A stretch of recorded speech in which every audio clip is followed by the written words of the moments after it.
ఒక్క నిమిషం వెంకటస్వామి గారు. ఎస్ ఉపేంద్ర గారు చెప్పండి మీ వెర్షన్. ఎస్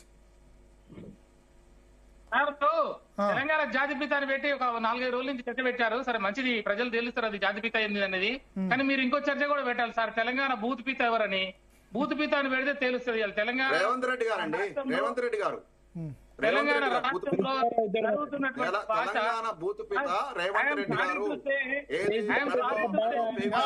తిరుపతి రెడ్డి గారు ఒక్క నిమిషం.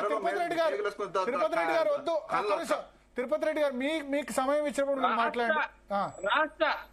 రాష్ట్ర అసెంబ్లీలో ముఖ్యమంత్రి గారు మాట్లాడుతూ పరుష పదజాలం వాడుతూ ఈ రాష్ట్రంలో జర్నలిస్టు సోదరులు 4th పిల్లర్, భారతదేశంలో అతిపెద్ద ప్రజాస్వామ్యమైన దేశం, ప్రజాస్వామ్యం మొత్తం ప్రపంచంలో. ఇక్కడ జుడిషియరీ గానీ, ఎగ్జిక్యూషన్ గానీ, లెజిస్లేటివ్ గానీ ఈ 3 పిల్లర్లు అయితే 4వ పిల్లరు ఇది జర్నలిస్టు, అది మన మీడియా. అటువంటి మీడియా సోదరుల్ని ఒక రాష్ట్ర ముఖ్యమంత్రి రాష్ట్ర దేవాలయమైనటువంటి సర్వోన్నతమైనటువంటి అసెంబ్లీలో రాష్ట్రంలో రాష్ట్ర స్థాయిలో పనిచేస్తున్న జర్నలిస్టుల్ని బట్టలు కూడా తీసి కొడతా అని చెప్పేసి మాట్లాడటము ఏంది సార్ ఇది? మాట్లాడొచ్చు అట్లా? మీరు దాని మీద చర్చ పెట్టిర్రా?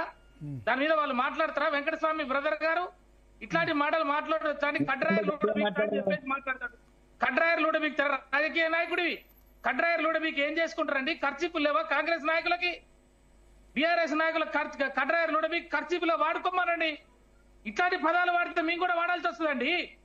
ఏమిటిది? కడ్రాయర్ లూడబీక్ తండ్రి అనండి.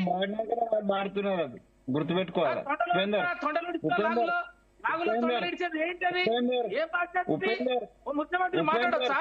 ముట్టి మీద నేను కూడా చెప్పినా గానీ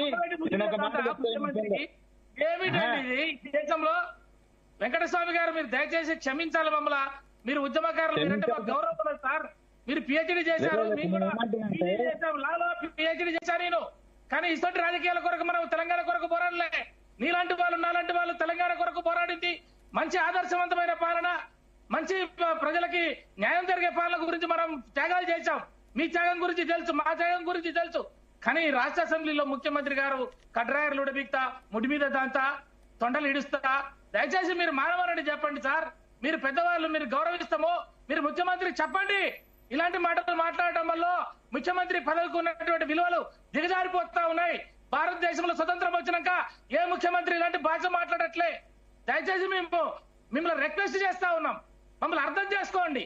ఒక ఉద్యమకారుడిగా నా ఆవేదనని మీరు ఆ పదవి యొక్క ఆ పదవికి ఉన్నటువంటి విలువలను దిగజార్చవద్దని నేను మీ ద్వారా మీ భూతపితకి తెలియజేయాలని నేను వేడుకుంటున్నా సార్. ఓకే. మాట్లాడండి. ఇక వెంకటస్వామి గారు చెప్పండి.